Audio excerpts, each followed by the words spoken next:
할렐루야. 아멘. 하나님의 은혜와 평강이 우리와 함께 하심을 믿습니다. 아멘. 자, 이 시간도 제가 민수기 6장에 있는 제사장의 축복을 선포하겠습니다. 여호와는 내게 복을 주시고 너를 지키시길 원하며 여호와는 그 얼굴을 내게 비추사 은혜 베푸시길 원하며 여호와는 그 얼굴을 내게로 향하여 드사 평강 주시기를 원하노라. 아멘.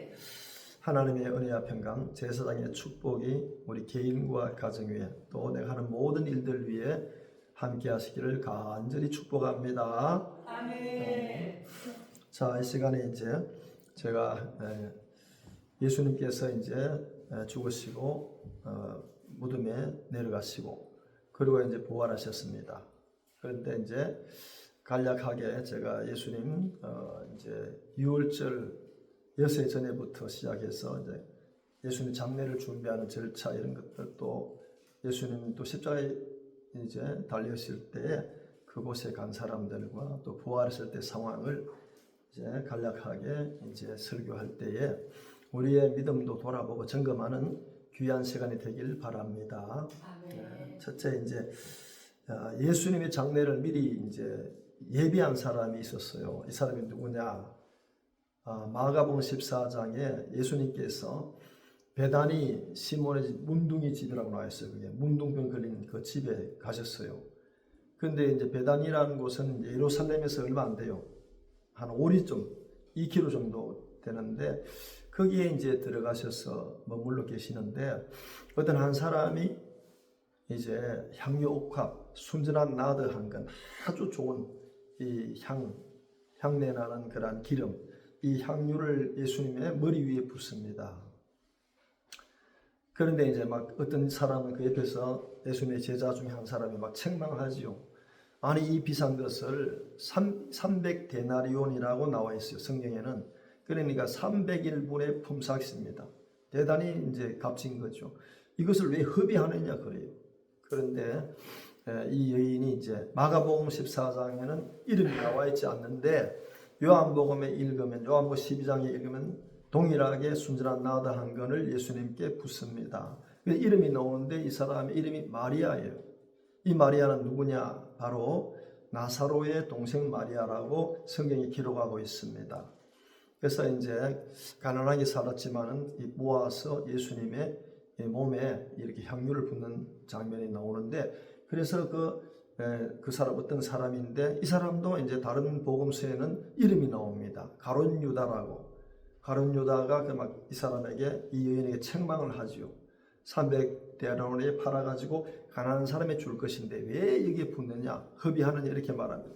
그때 예수님께서 이것을 허비하는 것이 아니라 바로 이 여인이 이 사람이 나의 장례를 준비하는 것이다. 이렇게 예수님께서 말씀하고 있습니다. 이제 유월절 여세 전의 일이죠. 토요일 날 있었던 일인데 이 정말 놀라운 일입니다.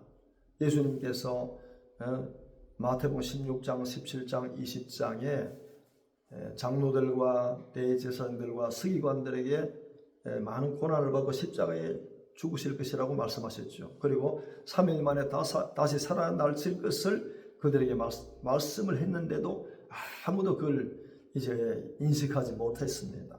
그런데 이 이제 마리아는 어디서 들었는지는 기억이 안 납니다.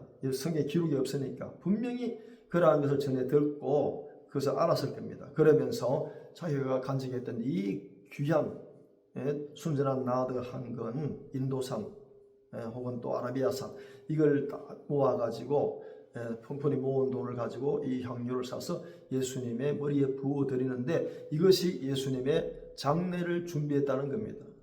마리아가 한 말이 아니라 예수님께서 그 사람들 모인 곳에 직접 말씀하신 줄로 압니다. 자, 이렇게 하고 그리고 이제 예수님께서 이제 체포당하시죠. 체포당하고 난 다음에 체포당할 때는 이렇게 보면은요, 제가 이제 복음서를 쭉 다 훑어봤는데 이제 마태복음 26장 56절이나 마가복음이나 이런 데 쭉 복음서에 보면은 예수님을 버리고 다 도망갔다 그랬어요. 군병들이 오고 그리고 가룟 유다가 이제 여러 대제사장들과 서기관들 이 사람들을 몰고 뒤에 군병들이 오고 등과 회를 가지고 이제 예수님을 잡으러 옵니다. 체포하러 오니까 그런데 그 제자들이 예수님을 둘러싸고 철저하게 경호하고 방어한 것이 아니라 다 도망가고 사라졌다는 겁니다. 우리는 그래서 이런 믿음을 우리가 어려움 당하고 환난 당할 때에 또 우리가 예수님을 인하여 고난을 받을 때에 과연 우리는 예수님을 부인하지 않겠는가, 도망가지 않겠는가 하는 모습을 우리가 그 상상해 보면서 내 믿음은 어떠한 믿음이 되어야 되는가를 우리가 마음속에 그려보아야 될 줄 압니다. 다 도망갔다. 그리고 이제 예수님 체포당하시고 이제 대제사장들이 있었고 그 다음에 이제 빌라도 법정에 있었습니다. 그리고 사형이 언도되는 겁니다. 그리고 십자가에 못 박히셨어요. 골고다 언덕. 그래서 이제 예수님께서 골고다 언덕에 십자가에 못 박혔는데 그 십자가 아래에 그 주변에 누가 있었느냐? 이제 남자는 단 한 사람이었습니다. 예수님이 사랑하시는 제자 이렇게 돼 있죠. 그래서 이제 누가복음 19장에도 기록되어 있고 사랑하시는 제자 바로 이 사도 요한이 있었고 나머지는 전부 마리아, 요셉의 어머니 마리아, 또 이제 해서 요한나 수산나 이렇게 전부 여인들만 그 십자가 아래 모여 있었습니다. 그런데 우리가 정말 그 따라다니던 제자들과 그리고 이제 많이 이제 군중 속에서 함께 예수님을 보러 왔던 사람, 이 사람들이 여인들이 많았습니다. 그 중에 많은 여인들이었다고 했는데 예수님께서 십자가에 못 박히시는 그 현장에는 남자들이, 제자들이 없었다는 겁니다. 여자들만 가득했어요. 성경에 그렇게 실제로 기록되어 있음을 보게 됩니다. 그리고 이제 예수님께서 정확하게 6시간 십자가에 달리셔서 이제 다 이루었다 하시고 예수님께서 숨을 거두시는 장면이 성경에 다 기록되어 있습니다. 그런데 이 시신, 예수님의 시신을 수습해서 이제 무덤에 이제 안치해야 되는데 그나마 이제 그들이 예수님이 이제 다 이루었다 하시고 예수님께서 운명하셨으니까 그때는 숨어 있다가 도망갔다가 다시 와가지고 예수님의 그 시신이라도 안치해야 될 거 아닙니까? 그런데 성경에는 그런 기록이 없습니다. 예수님께서 십자가에 죽으시고 그리고 그 시신을 안치한 사람이 누구냐 하면은 아리마대 사람 요셉이라는 사람이에요. 그리고 또 한 사람이 나옵니다. 그 사람은 또 이제 니고데모라는 사람이 나와요. 이 아리마대 요셉과 니고데모는 어떤 사람이냐? 성경에 기록되기를 이제 존귀한 공회 의원이라고 그랬어요. 예루살렘에 그 공회가 있는데 지금 말하면 이제 우리로 말하면 국회의원하고 좀 다르지만은 이제 이스라엘의 그 유대 사회에 있었던 가장 그런 이제 의결 기관이고 결정 기관이 그러니까 70명이 되는데 그 사람 중에 이제 두 사람이나 있다는 겁니다. 성경에 기록된 사람이 아리마대 사람 요셉과 그리고 이제 니고데모였다는 겁니다. 그 이 사람이 이제 자기가 이제 예수님의 시신을 수습해서 그리고 자기가 판 무덤에 예수님을 거기에 안치했다는 것을 성경에 기록하고 있는 겁니다. 그리고 니고데모는 이제 침향과 모략 섞은 것 100건쯤 가지고 와서 함께 이 예수님의 시신을 이제 이렇게 깨끗하게 하고 이제 씻고 전부 이제 해서 예수님을 안장시키는 그런 모습을 보게 됩니다. 자, 이제 우리는 이런 모습을 볼 때 정말 우리가 믿음 생활을 하면서 이 제자들을 3년 동안 따라다녔습니다. 예수님을 3년 동안 따라다녔어요. 예수님께 가르침을 받았습니다. 그럼에도 불구하고 이들은 예수님께서 체포당하시고 십자가에 못 박히시고 그리고 예수님의 이제 시신을 자기들이 안치하지 않은 그런 모습들을 보게 됩니다. 그런데 참 이제 부활의 때 어떻게 되나? 이제 오늘 읽은 이제 내용은 부활하신 후에 하신 내용들이죠. 그러면서 이제 안식 후 첫날에 예수님께서 부활하셨어요. 안식 후 첫날. 안식이 지난 그 다음 날에 말하죠. 안식일을 지키라고 말씀하셨는데 안식일의 주인이 누구냐? 예수 그리스도입니다.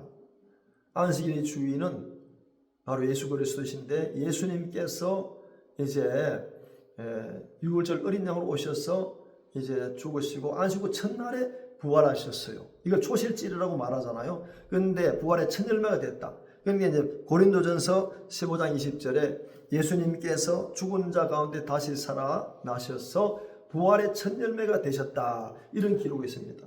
그래서 우리가 초실절하고 막마다 떨어지는 거죠.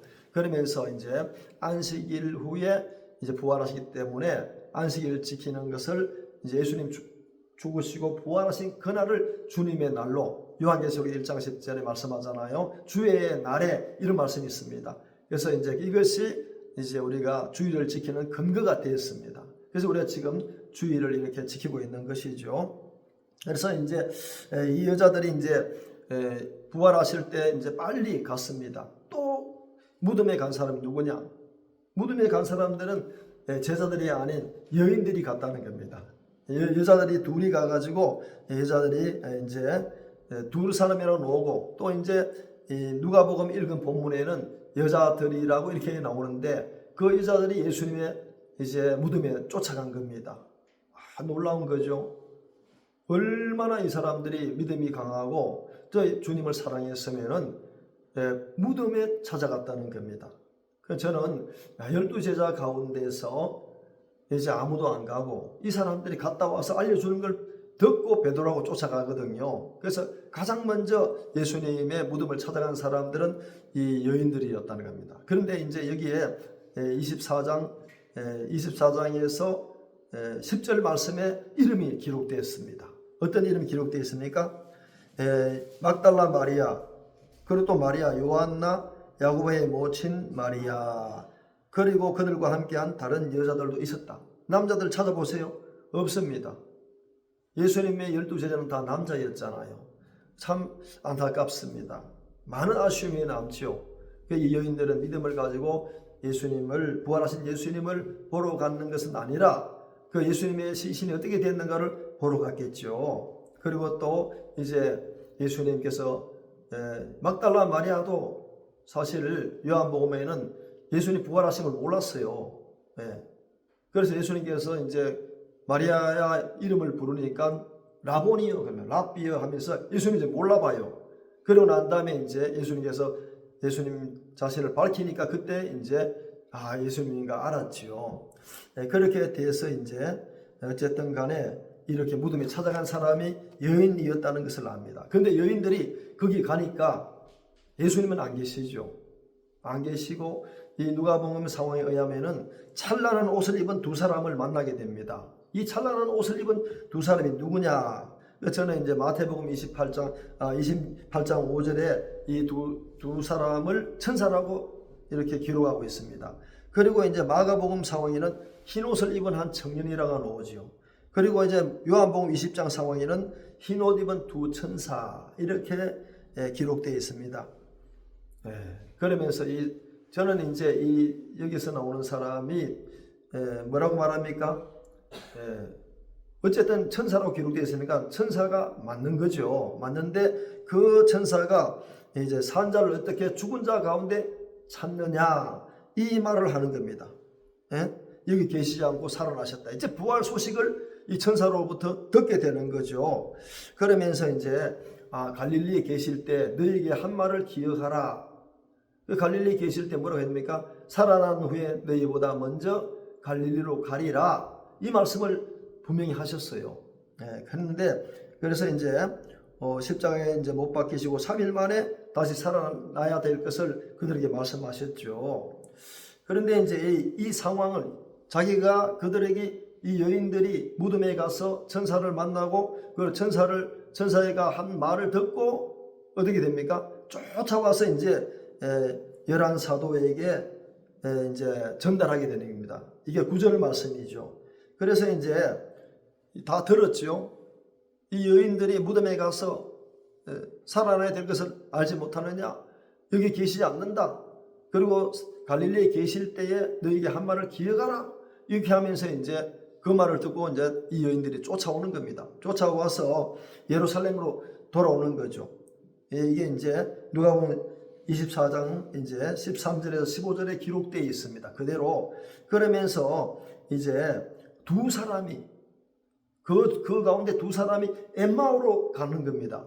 엠마오가 어디냐? 엠마오는 정확한 기록은 이게 지명은 알 수 없지만 에브라임 쪽에 예루살렘 이쪽에 있는 북쪽에 있는 이 지역을 말하는 거죠. 그래서 이제 예루살렘에서 북쪽으로 이제 엠마오로 가는데 여기에는 한 25리가 된다고 말합니다. 25리는 한 10km 정도 되거든요. 그래 쭉 가다가 보니까 이제 엠마오로 가는데 예수님의 죽으심과 부활에 대하여 이제 이야기하는 도중에 갑자기 어떤 분이 나타나는 겁니다. 나타나서 이제 그들과 함께 길을 걸어가게 되는 겁니다. 그래서 이런저런 이야기를 나누다가 이제 자기들은 예수님을 두 사람은 엠마오로 가는 도중에 한 사람을 만나는데 예수님의 죽으심과 부활하심을 막 이야기하죠. 우리 선지자라고 생각하고 뭐 이렇게 자기들 이야기합니다. 예수님 앞에. 그런데 예수님께서 여기서 이제 하는 말씀이 그 두 사람이 하는 말씀이 이에 모세와 및 모든 선지자의 글로 시작하여 모든 성경의 선바 자기에게 관한 것을 자세히 설명했다고 27절에 말씀하고 있습니다. 자, 엠마오로 가는 두 사람이 어떤 사람을 길에서 만나게 되는 거죠. 그 만나는데 그 사람이 하는 말이 이제 27절에 이제 모세와 및 모든 선지자의 글로 시작하여 모든 성경의 선바 자기에 관한 것을 자세히 설명하셨다 이렇게 기록되어 있습니다. 그런데 이 두 사람은 아직도 예수님을 알지 못합니다. 눈이 가려워가지고 이때쯤 되면 이번이 부활하신 예수님인가 알아야 되는데 지금도 여전히 알지 못합니다. 그래서 이제 눈이 가려워져 알아보지 못했다고 16절에 말하고 있죠. 지금 예수님께서 성경에 기록된 예수님에 대한 설명을 해도 지금도 모릅니다. 여전히 자기들 마음속에 설마 예수님 부활하셔서 우리 앞에 계실까 이런 생각을 했던 것으로 보입니다. 그런데 계속 읽어보면은 엠마오에 거의 다 왔을 때 예수님께서는 그 가던 길을 계속 가시려고 했습니다.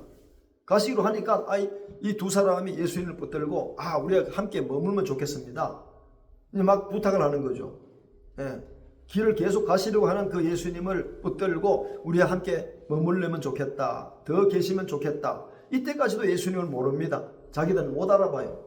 그래서 이제 두 사람이 이제 강권적으로 막 이렇게 예수님을 이제 머물기를 원했다. 그런 내용이 나옵니다. 그리고 이제 예수님께서 떡을 가지고 축복 기도하시고 난 다음에 딱 그렇게 하니까 두 사람이 눈이 확 떠버립니다. 영의 눈이 확 떠가지고 예수님인 줄 알아보는 겁니다. 이때 알아보게 되죠. 그런데 예수님은 이미 안 계십니다. 다른 곳으로 떠나버렸습니다. 이것이 이제 오늘 읽은 본문에 이제 그 앞에 써서 29절 31절의 내용이죠. 그러면서 이제 자기들이 이제 예수님을 딱 알아보고 느끼니까 그때 길에서 우리가 엠마오로 가는 그 길의 도중에 만났을 때 우리에게 말씀하셨잖아요. 그래서 우리에게 성경을 풀어주시고 우리에게 말씀하셨을 때 우리 속에서 마음이 뜨거웠다는 겁니다. 이 굉장히 중요한 말씀이죠. 마음이 뜨거웠다. 그리고 이제 모세 율법과 선지자의 기록된 모든 것을 자세히 설명했잖아요. 그런데 그때는 자기는 몰랐지만 예수님인 줄을 인식하고 깨닫고 난 다음에 그 마음속에 자기들이 뜨거움이 올라왔다는 겁니다. 열정이 올라왔다는 겁니다. 성령의 충만함을 받았다는 겁니다. 여기서 이게 바로 위로부터 오는 능력인데, 그리고 난 다음에 이 사실을 알리기 위해서 예루살렘에 있는 11사도에게 또 가는 겁니다. 또 가는 거죠. 가서 이제 그렇게 이제 자기가 이제 경험했던 이 모든 것들을 다 이야기해 줍니다. 이것이 33절에서 35절 내용이죠. 그런데 이 사람들이 엠마오로 간 두 사람이 다시 예루살렘 돌려왔잖아요. 와서 11사도와 모인 사람들에게 이제 이 이야기를 말해주는 겁니다. 그때 상황을 말해주는 거죠. 그런데 그때 예수님께서 또 그 자리에 친히 나타나신 겁니다. 나타나셔서 이제 그 사람들 앞에서 이제 그렇게 말하죠. 그리고 또다시 그 앞에서 두 사람이 말씀하신 내용 있잖아요. 27절에 뭐라고 했습니까? 모세 율법과 선지자의 글에 이 모든 것이 자기에 관한 것을 잘 이야기했다고 말씀하잖아요. 그리고 난 다음에 그 내용을 다시 한번 11사도가 모인 그 자리에서 이렇게 말씀합니다. 모세 율법과 선지자의 글과 시편에 나를 가리켜 기록한 모든 것이 이루어져야 하리라 한 말이 이것이라 이렇게 말씀합니다. 두 번이나 나와요. 27절과 44절에 두 번이나 나옵니다. 그러면서 이 중요한 말씀하세요. 부활하신 예수님. 우리는 자꾸 부활 하는데 부활을 하실 때 왜 무슨 말씀하셨는가? 우리는 부활 후에 예수님을 어떻게 만나고 어떻게 깨닫고 어떻게 믿음 생활을 해야 되는가를 우리는 성경 속에서 알고 깨닫고 그렇게 믿음 생활을 해야 될 줄 압니다. 그러면서 45절에 뭐라고 말씀하십니까? 한번 읽어볼까요? 45절 시작. 이에 그들의 마음을 열어 성경을 깨닫게 하시고 성경을 깨닫게 하셨다는 겁니다. 부활하신 예수님께서 엠마오로 가는 두 제자에게 우선 말씀하시고, 그리고 이 두 제자가 다시 예루살렘 돌아가서 11사도와 사람들이 모인 곳에서 이야기를 하니까 그때 예수님께서 친히 나타나셔서 또 다시 모세 율법과 선지자의 글과 시편이 나를 가리켜 기록된 것이다. 그러면서 성경을 깨닫게 해주시는 겁니다. 중요한 말씀하시죠. 그래서 예수님의 부활하심과 성경, 우리는 부활하심을 믿어도 성경을 안 믿으면, 성경을 안 읽고 믿지 않고 성경을 묵상하지 않고 성경 말씀 기도하지 않으면 부활하신 예수님과 아무런 우리는 상관이 없다는 겁니다. 그래서 진정한 그리스도인이 되어야 됩니다. 우리는. 할렐루야. 자, 그러면서 정리 다시 한번 합니다. 예수님의 부활하심과 성경, 예루살렘에서 엠마오로 향하던 두 사람이 부활하신 예수님을 만나게 됩니다. 그리고 그 두 사람에게 다시 뭘 말씀하십니까? 모세 율법과 선지자의 글, 이걸 말씀하시고 성경을 풀어주시는 겁니다. 풀어주실 때 그걸 들을 때 마음의 속에서 뜨거웠다는 겁니다. 우리 속에서 마음이 뜨거워졌다는 겁니다. 그래서 엠마오로 향하던 그 두 사람이 다시 너무나 소중한 말씀이고, 예수님을 만나기 때문에 다시 예루살렘 돌아와서 11사도가 모인 그곳에 자기 경험한 이야기를 할 때 예수님 친히 나타나셔서 그 모인 모든 무리에게 다시 한번 말씀합니다. 모세 율법과 선지자의 글과 시편이 나를 가리켜 기록한 것이라고 이렇게 말씀합니다. 그러면서 저희의 마음문을 열어 성경을 깨닫게 하셨다는 겁니다. 자, 예수님의 오심과 죽으심과 부활, 그리고 우리 성천하시고 또다시 오시는 것, 이 모든 것이 어디에 기록되어 있습니까? 성경에 기록되어 있는 겁니다. 성경 전체에 기록되어 있어요. 그래서 우리가 잘 깨닫고 알아야 되는데, 자, 예수님의 말씀을, 부활하신 예수님의 말씀을 제가 이제 한번 읽어보겠습니다. 이같이 그리스도가 고난을 받고 제3일에 죽은 자 가운데서 살아날 것과 또 그의 이름으로 죄사함을 얻게 하는 회개가 예루살렘으로부터 시작하여 모든 족속에게 전파될 것이 기록되었으니, 46절 47절입니다. 이렇게 말씀하시죠. 예, 어디에 기록되었다고요? 성경에 기록되었다고 말합니다. 그리고 하신 말씀이 48절에 하신 말씀이 너희는 이 모든 일의 증인이라. 할렐루야. 아멘. 우리는 예수님의 증인이 되어야 됩니다. 예? 증인이 되려면 증인은요 정확한 진술을 해야 돼요. 위정하면 안 되잖아요. 우리는 예수님의 제자입니다. 하나님께서 예수님을 통해 우리를 구원해 주셨습니다. 보통 사건이 아닙니다. 이거는요. 그러니까 우리는 그 모든 일들의 증인이 되어야 된다는 겁니다. 예, 증인은 거짓 증언하면 안 돼요. 정확한 진술을 해야 될 줄 압니다. 그래서 부활하신 예수님의 마지막 당부가 내가 내 아버지의 약속하신 것을 너에게 보내리니 너희는 위로부터 오는 능력을 입을 때까지 이 성에 머물러라. 할렐루야. 자, 여러분, 이게 중요한 겁니다.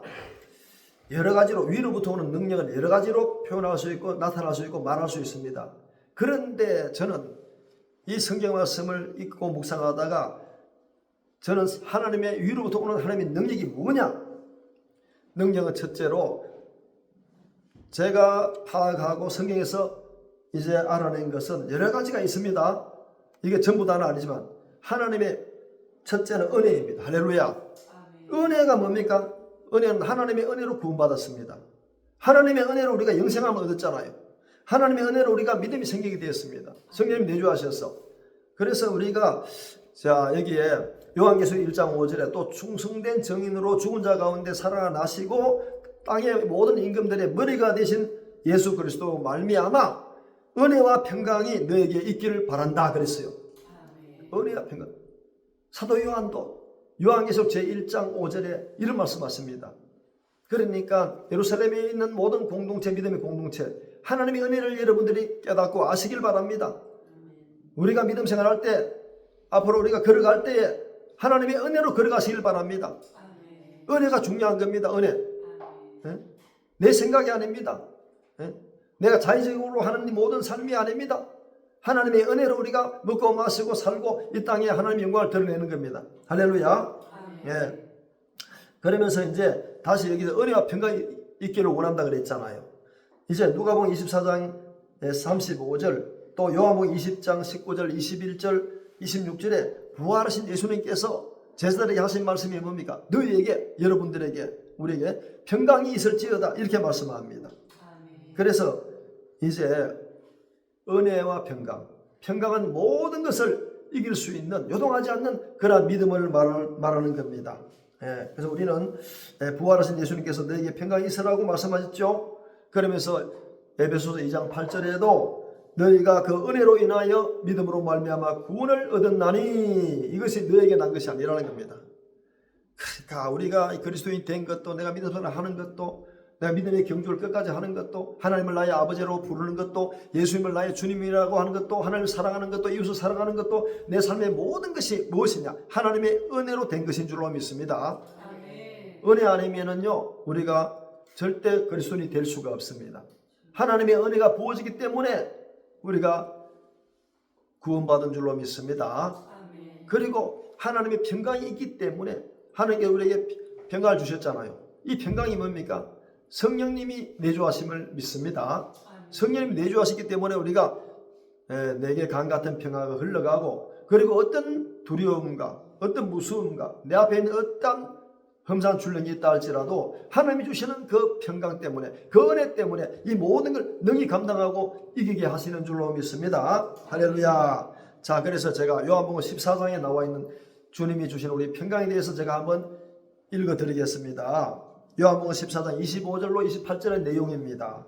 내가 아직 너희와 함께 있어 이 말을 너희에게 하였거니와 보혜사 곧 아버지께서 내 이름으로 보내실 성령 그가 너희에게 모든 것을 가르치시고 내가 너희에게 말한 모든 것을 생각나게 하리라. 평안을 너희에게 끼치노니 곧 나의 평안을 너희에게 주노라. 내가 너희에게 주는 것은 세상에 주는 것 같이 아니하리니 너희는 마음에 근심도 말고 두려워 말라.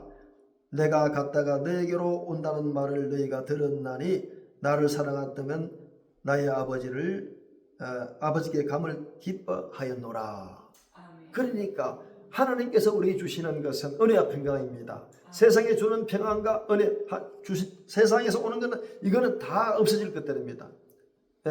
이생의 자랑, 육신의 종교, 안목의 종교밖에 없잖아요.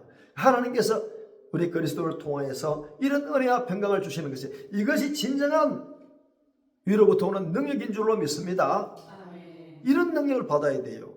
근데 저 사람 뭐 겉보기에는 아무것도 아닌데 저 사람 은혜에 충만하고 평강이 있는 사람은요 뭔가 달라요. 요동하지 않습니다. 앞에 어떤 어려움이 와도 어떤 환란이 와도 그 사람은 똑바로 서서 믿음의 길을 계속해서 걸어가는 겁니다. 아멘. 하나님의 은혜가 우리에게 주어지면 이런 역사가 일어나게 될 줄로 믿습니다. 하나님의 평강이 우리에게 주어지면 어떤 곳에도 우리가 꿈쩍도 안 하는 그러한 믿음 생활을 하게 될 줄로 믿습니다. 그래서 사도행전 1장 8절 말씀에 1장 8절에 오직 성령님이 너희에게 마시면 너희가 권능을 받는다는 겁니다. 그러니까 권능 받는 게 바로 성령님인 줄로 믿습니다. 성령님 내주하시면 이 사람은 은혜를 받은 자입니다. 은혜 입은 자입니다. 성령이 임하시면 평강을 누리는 자인 줄로 믿습니다. 그래서 이런 걸 우리 잘 깨닫고 정말 이 땅 살아가면서 우리는 그래서 이제 1장 8절에 사도행전 1장 8절에 권능 받은 뭡니까? 예루살렘과 온 유대와 사마리아와 땅 끝까지 이르러 내 증인되는 삶을 사는 겁니다. 뭘로? 하나님의 은혜와 평강으로 성령님 내주하심으로 바로 이것이 위로부터 오는 능력인 줄로 믿습니다. 우리가 그렇게 살아내는 부활의 소망을 가지고 우리가 그렇게 살아나가는 우리의 인생, 우리의 삶이 되기를 예수 그리스도의 이름으로 축복합니다. 아멘.